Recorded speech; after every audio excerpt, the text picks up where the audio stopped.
কবিতাৰ শিৰোনাম অনুভৱী আত্মাৰ সংকল্প। কবি মইজুদ্দিন আহমেদ।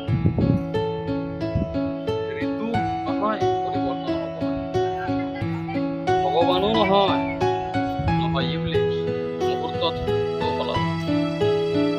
প্ৰকৃতিৰ মানৱ মৰম দি মৰম পোৱাৰ কাম। ছন্দ যদি কবিতাৰ মূল বৈশিষ্ট্য হ'লেহেঁতেন, তেতিয়াহ'লে